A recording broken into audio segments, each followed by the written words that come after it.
my name is Jean-Philippe Moxion, a master's student in plant biology, and today I will talk about endoreduplication, a phenomenon that occurs in most eukaryotic organisms, from insect to mammal and in plant. But today, let's focus in plant. To start, what is endoreduplication? To illustrate this process with an example, you have already seen aerated plants that grow fast in soil to find light, haven't you? In this case, the plant cell modifies its typical cell cycle, the mitotic cycle, allowing the production of two identical daughter cells from one mother cell into endocycle.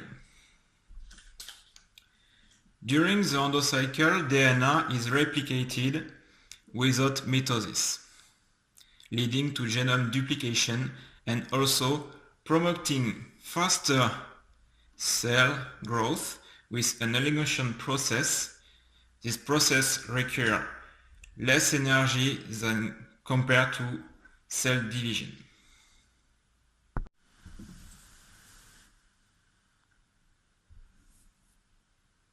But then, why study endoreduplication?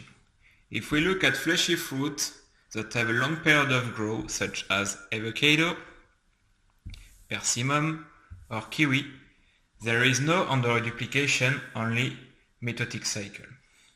In contrast, fruit with rapid growth, such as tomato or strawberry, present high endoreduplicated level corresponding to 3 to 8 rounds of endocycle, therefore 3 to 8 rounds of genome duplication.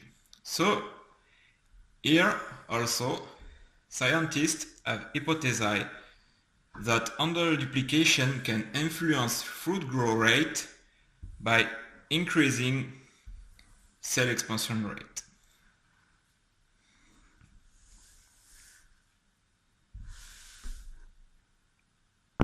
Tomato fruit is used as a model to study endoreduplication because in the pericarp, the fleshy part of the fruit, endocycle occur and lead to the production of cells with a DNA content that can reach up to a maximum of 512 C. This increase in DNA content is correlated with a 350-fold increase of cell area. In conclusion, endoreduplication is an important process, potentially important for pushing growth at low cost. But how is endoreduplication regulated at molecular level? As an alternative mode of cell cycle, the endocycle uses many elements in the machinery that regulate the mitotic cycle, including cyclin and cyclin-dependent kinase. To exit the mitotic cycle and establish an endocycle, inhibition of the cyclin-CDK complex must be triggered and keep low enough to not cause mitosis.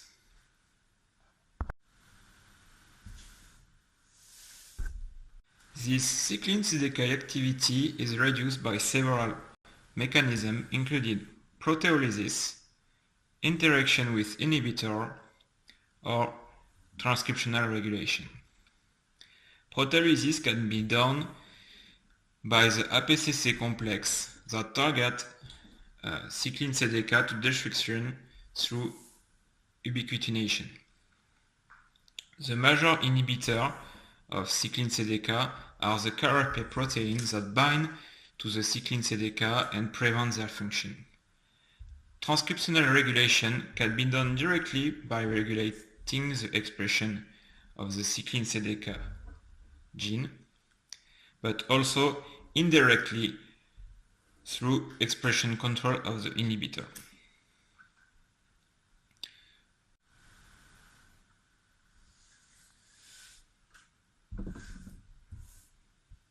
Part of this regulation network has been described in Arabidopsis but in other species, not all components have the same function.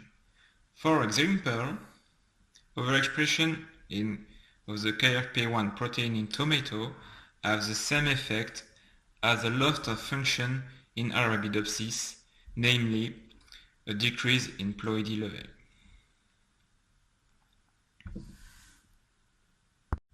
In tomato, however, only a few transcriptional regulators are known, and my internship project aimed to finding new transcriptional regulator of the endocycle in tomato.